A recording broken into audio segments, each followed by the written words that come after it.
Now, I will also commence a brief satsang. In this satsang, I will be covering the basics of meditation, some important points which we need to keep in mind while meditating, and after that, I will lead a short 10-minute session on meditation. So, I will formally begin the satsang now with a prayer.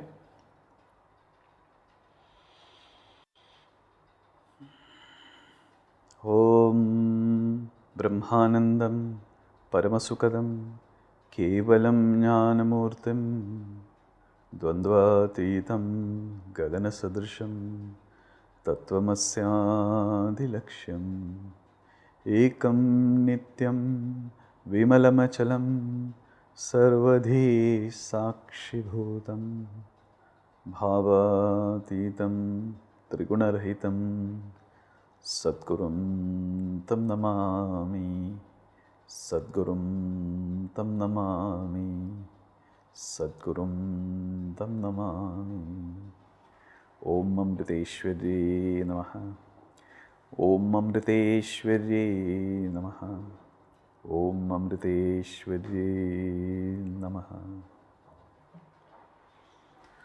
My humble salutation at Amma's lotus feet.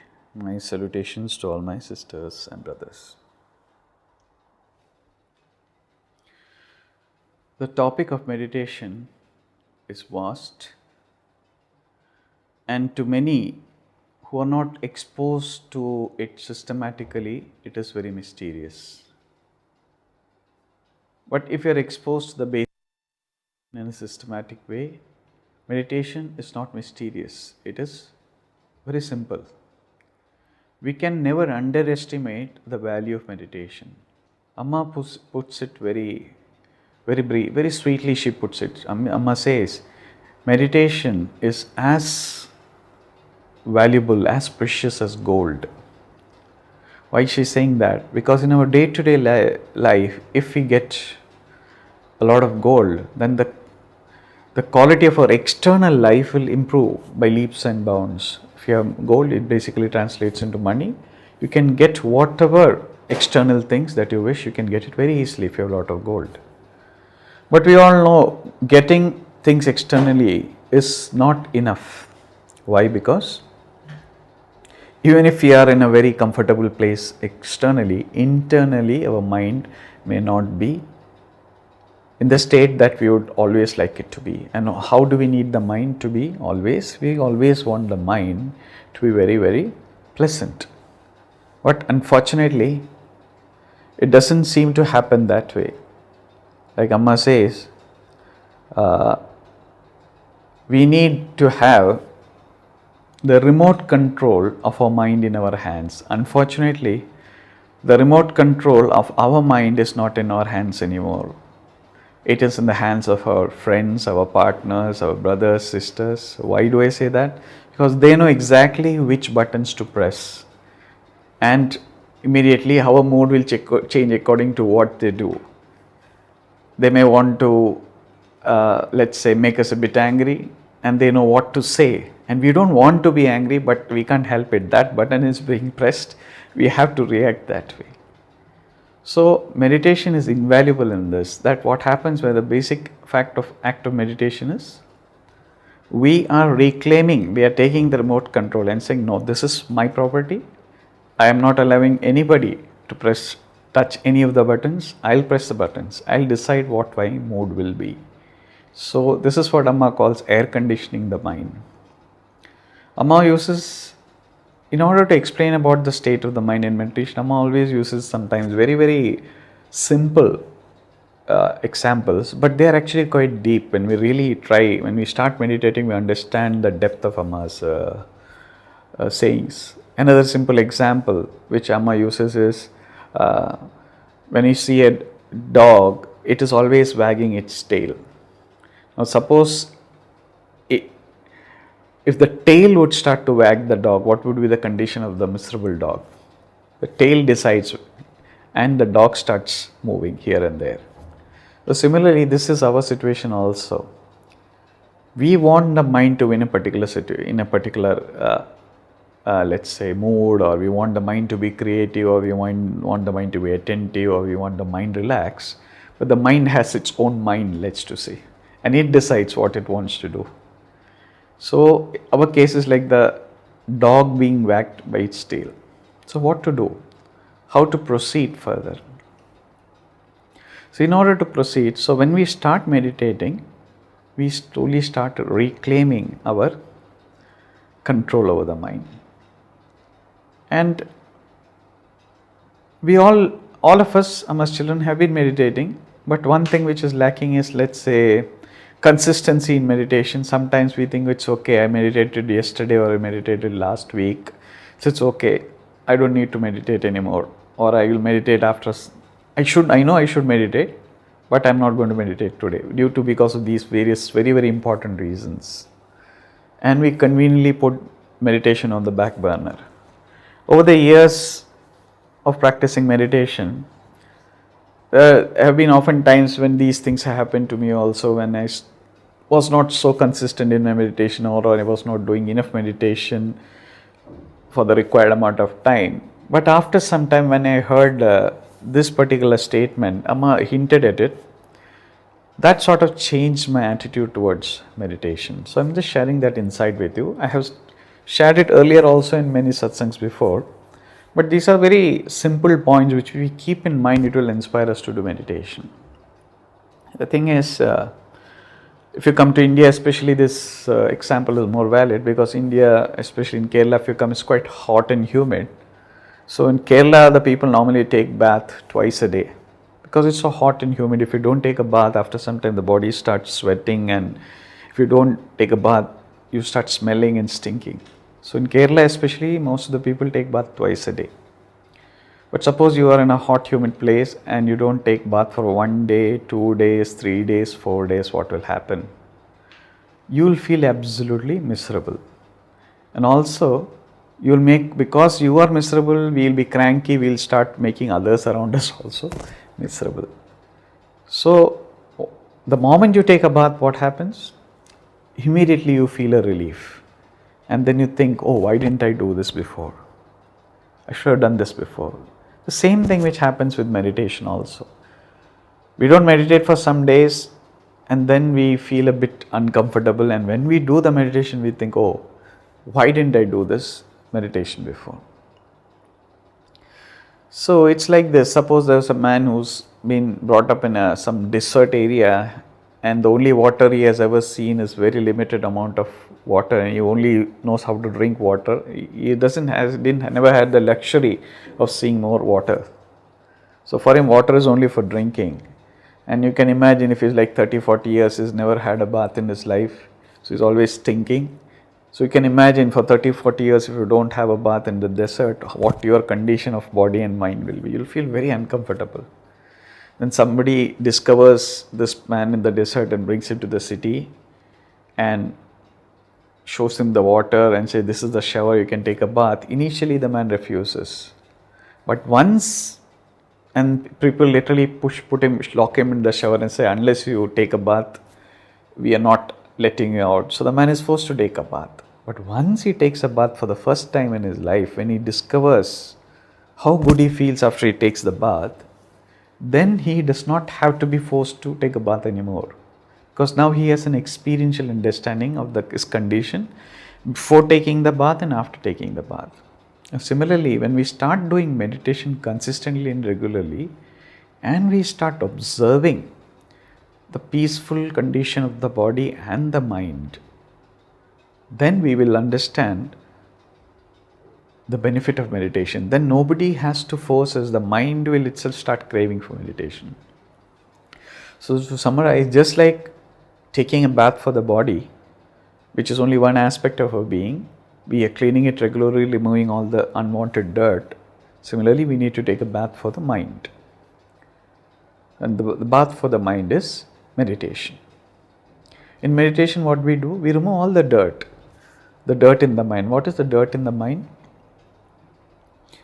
To know what is dirt in the mind, let us first try to explore what is dirt.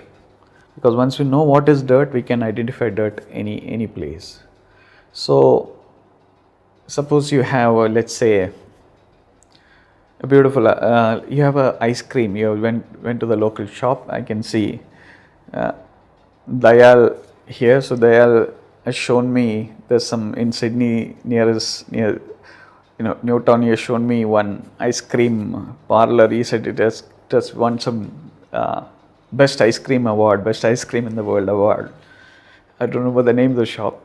So there, if you go, you can see ice creams with beautiful flavors and looks very nice. So if you get an ice cream and you're admiring it and saying so beautiful, and suddenly a hand shakes due to some reason, and this ice cream, which looks so nice on the cone, it falls on your dress, on your shirt. The moment it falls, what do we say?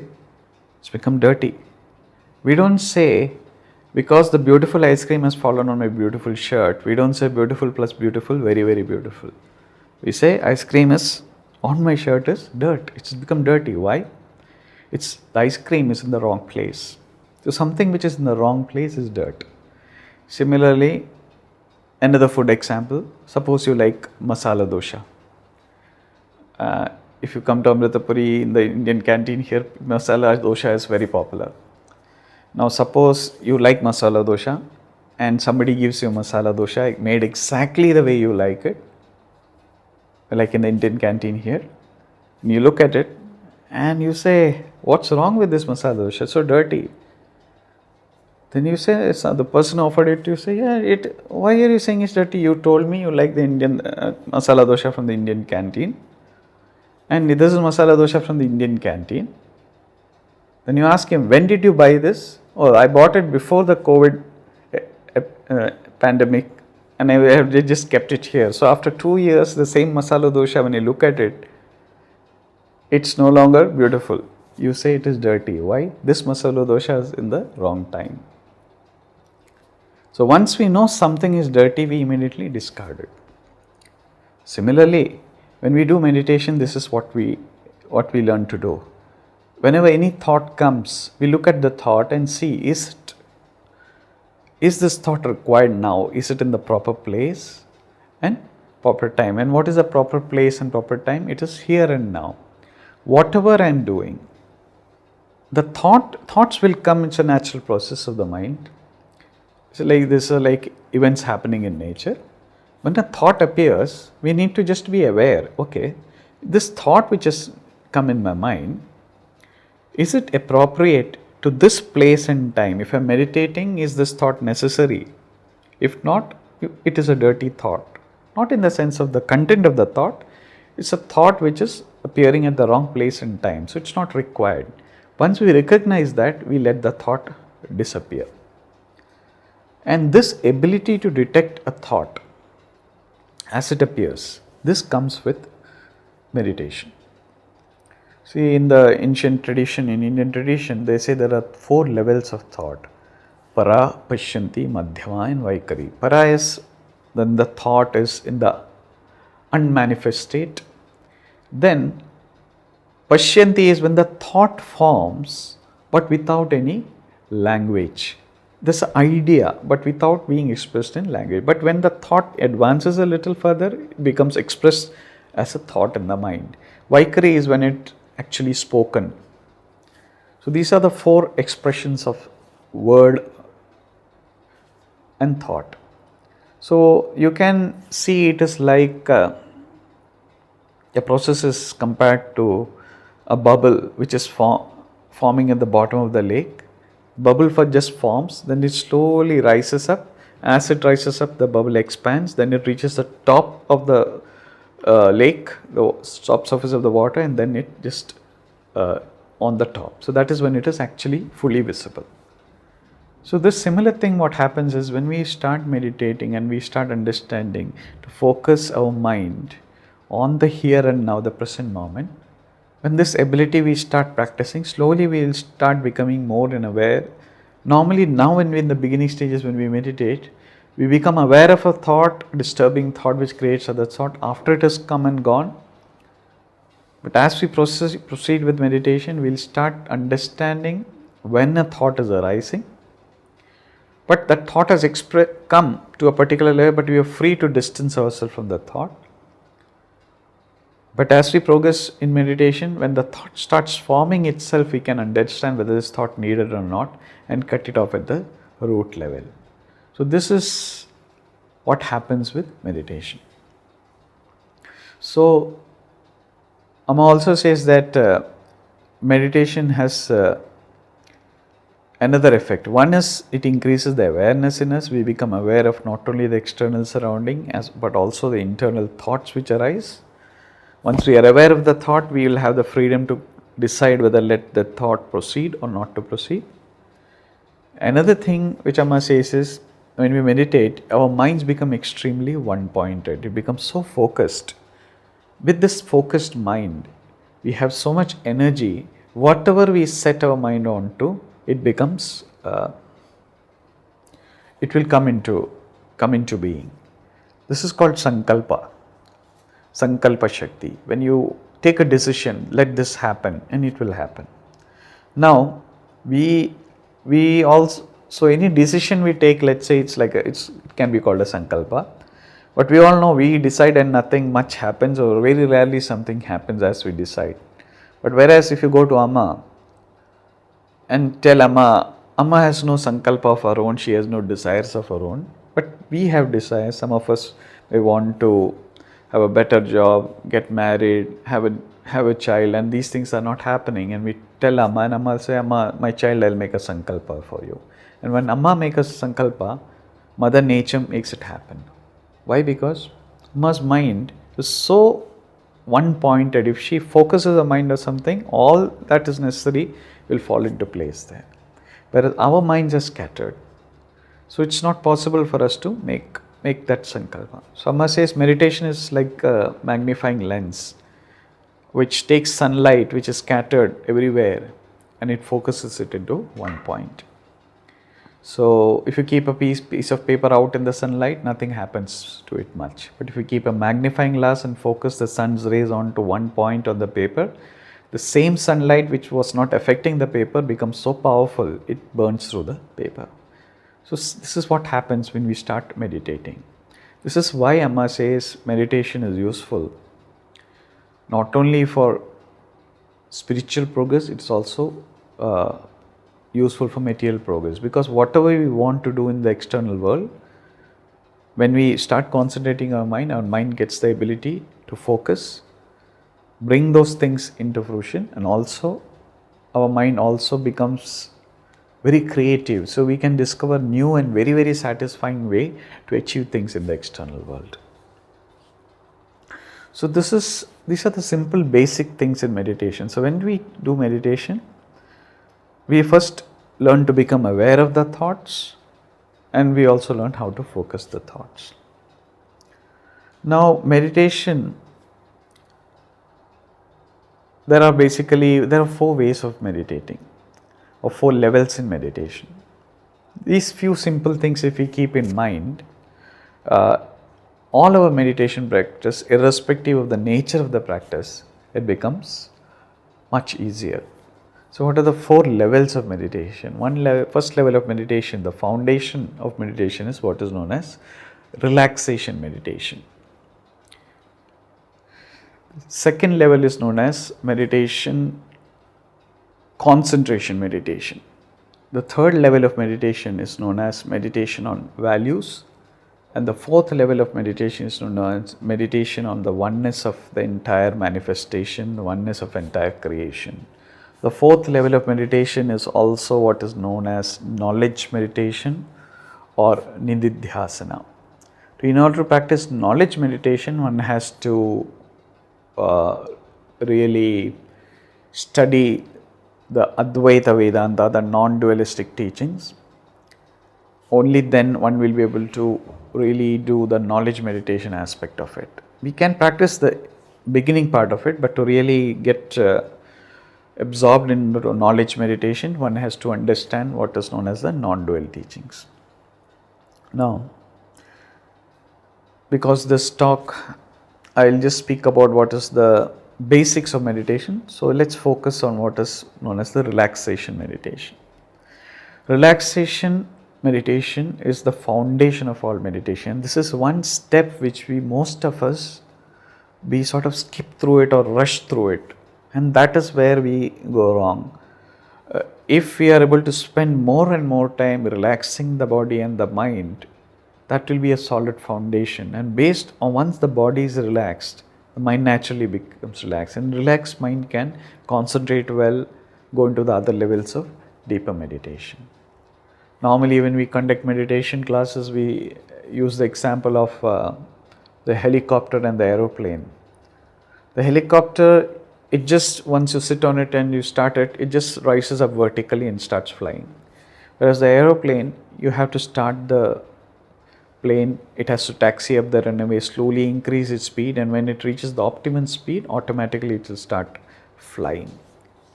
So meditation is like flying an aeroplane. We need to first start the engines, let the aeroplane move smoothly, and when it reaches the correct velocity, it will automatically start flying. But we think of meditation more like a helicopter. We sit, we close our eyes, and we expect immediately the mind should become very peaceful and rise into the heights of meditation. That doesn't happen because we don't do the basic step of relaxation meditation. So what we will do in the next 10 minutes is take a look at a practical, I'll just guide you through the basics of relaxation meditation. Now, this relaxation meditation that we practice is very simple. If you are able to practice this before any of your other meditation practices, it will lead to much deeper meditation. For example, what are the other meditation practices? As Amma's children, you know, all of you know the Ma Om meditation. Most of you must have learned the I Am meditation. And some of you must have, most of you have the mantra, and you must be doing mantra meditation. Many of you must have attended the mantra japa retreat which I conducted online, which is available online in the Amrita Virtual Academy. There's 2 levels of mantra japa courses, level 1 and level 2. In that, we focus a lot on how to use your mantra for meditation. But regardless whether you're doing Maum meditation, I Am meditation, mantra meditation, or any other meditation, if you are able to practice this, what we are going to do for the next 10 minutes, it will help you go deeper into any meditation too. And this 10-minute meditation is very simple. I'm just focusing on the relaxation. So this you can do anywhere, while traveling, sitting in a bus, in a plane, not while driving, of course, you can't do that because it involves closing your eyes. So anytime, or suppose you want to do something creative, anything, you want your mind relaxed, we can do this. So let's start with this simple form of meditation. So in order to meditate, the first and most important thing is our posture. So whenever you're sitting, make sure that your posture is steady. So if you're sitting on a chair, you can either fold your legs and keep it on the chair, or if you can keep your feet on the ground. Your feet are on the ground, make sure your feet are firmly resting on the ground so that they are not moving. Try to keep your backbone as straight as comfortably possible. You can either interlock your fingers, place them on your lap, or place your palms on the knees. Keep the backbone as straight as comfortably possible. The chin is slightly upraised. Very gently, very softly, close your eyes.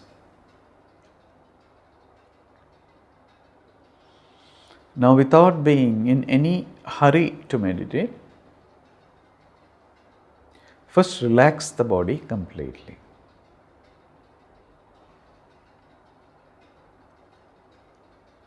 So let's start by relaxing the legs completely. Relax your right leg. Relax your left leg.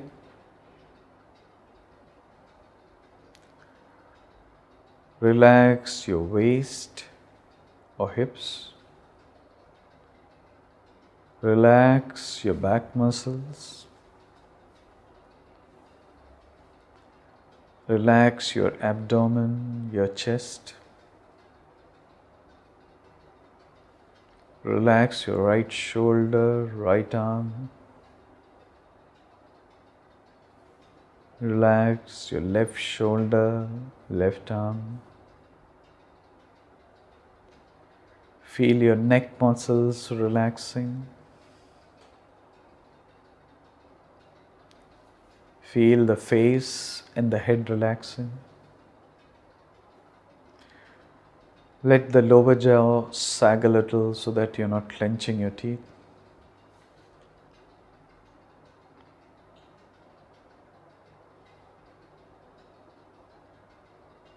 Now, just be aware of the entire body from the tip of the toes to the top of the head.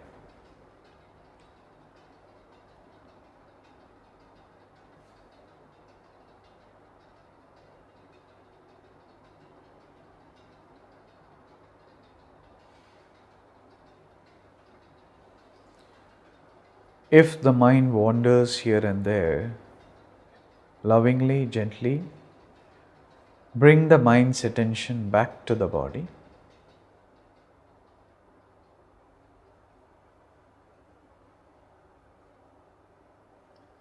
And just be aware of the silent, still body.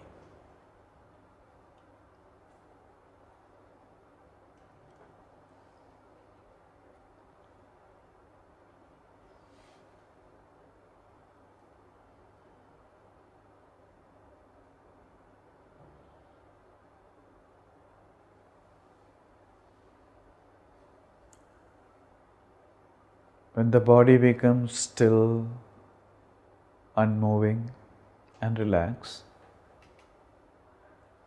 the mind also gradually starts relaxing and calming down.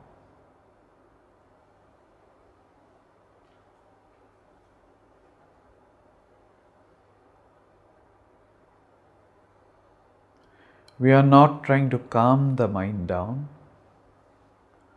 We are only observing the body with our eyes closed. We are just becoming aware of this relaxed body.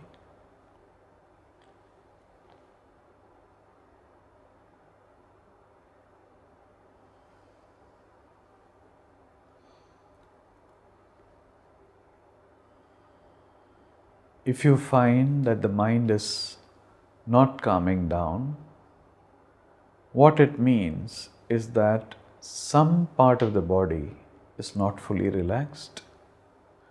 So try to be aware which part of the body is stiff and tense, and consciously relax that part of the body. And then we discover the mind becomes very peaceful, very calm.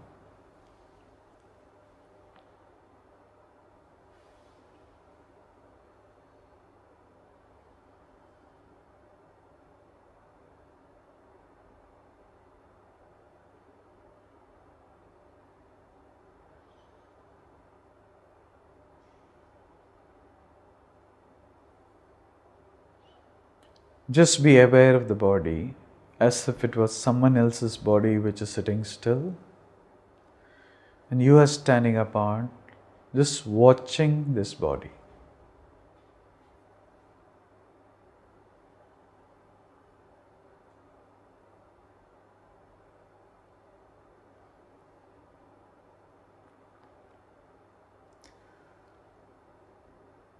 Now become aware of the natural breathing rhythm. Just watch this body breathe in and out naturally without trying to control or interfere with the breath.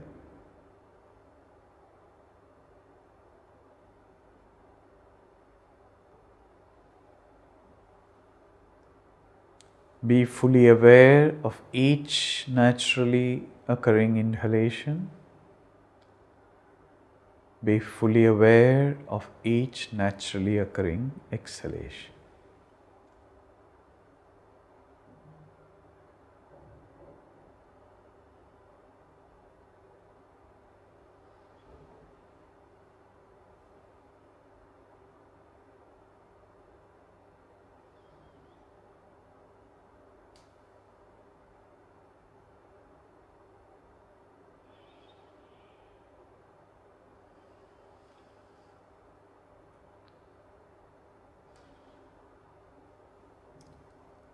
If you are unable to witness the breathing, go back to being just aware of the body. And when the mind becomes calmer, start becoming aware of the inhalations and the exhalations.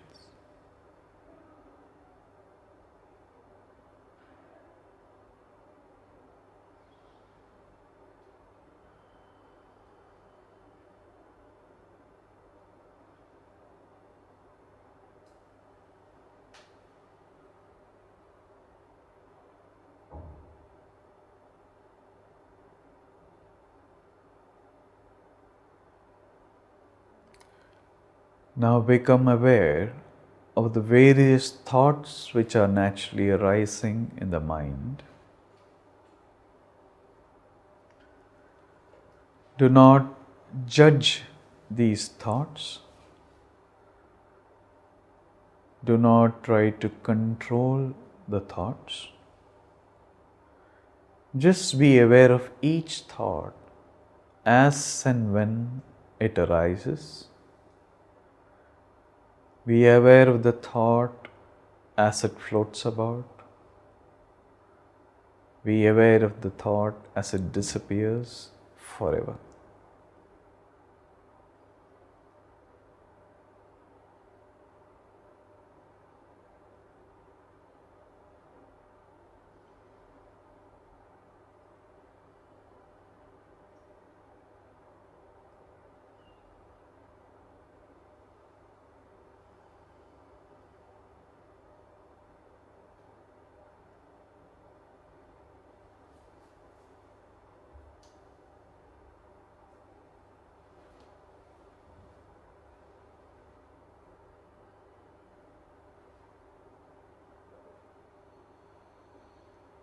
As we observe the thoughts, we become aware of a background of peace and silence from which each thought arises. In this same peace and silence, each thought floats about. And into this very same peace and silence, each thought disappears forever.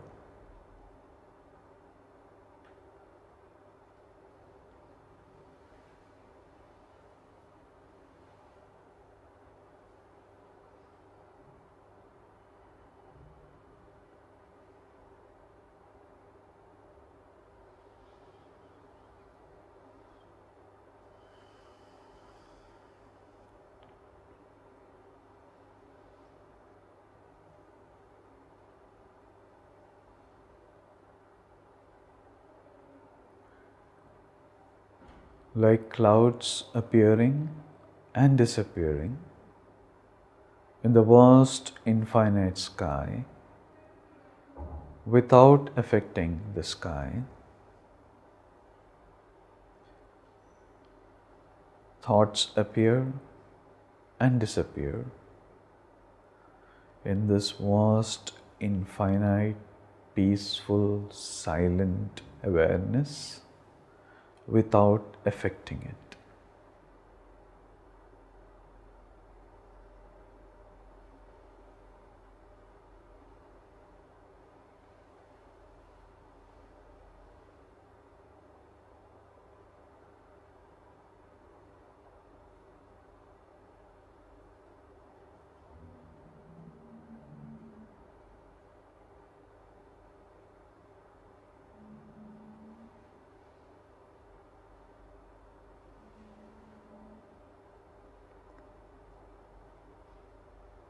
Gradually become aware of the body's breathing rhythm. Be aware of each breath as and when it happens.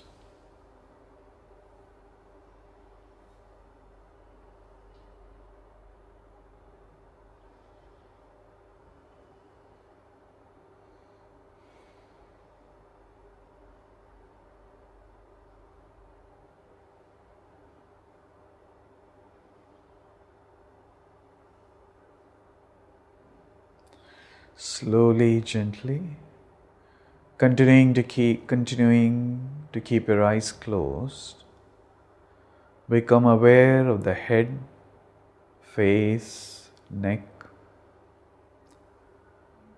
Become aware of the shoulders, the arms.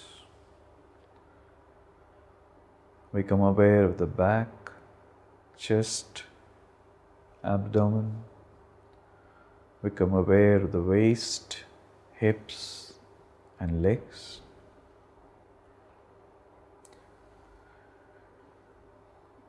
While continuing to keep your eyes closed, very slowly, very gently, just move your fingers, move your wrists, your elbows, your arms. Slowly move your toes, your feet. Very, very slowly stretch your legs. Before opening your eyes, take a moment and observe the relaxed condition of the body, the peaceful mind. The memory of this experience of peace and relaxation will inspire and motivate us to practice meditation regularly.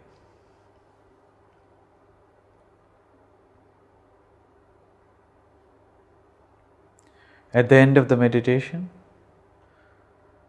we will chant Loka Samastha Sukhino Bhavantu 3 times, which means may all the beings in the universe experience the same peace and joy which I am experiencing right now. So as you chant the prayer, feel each and every being in the universe experiencing the same peace and happiness that you are experiencing right now. Let's chant it together. Om Loka Samastha Sukhino Bhavantu. Loka Samastha Sukhino Bhavantu. Loka Samastha Sukhino Bhavantu. Om Shanti Shanti Shanti. Om Shri Gurubhyo Namaha. Harihi Om.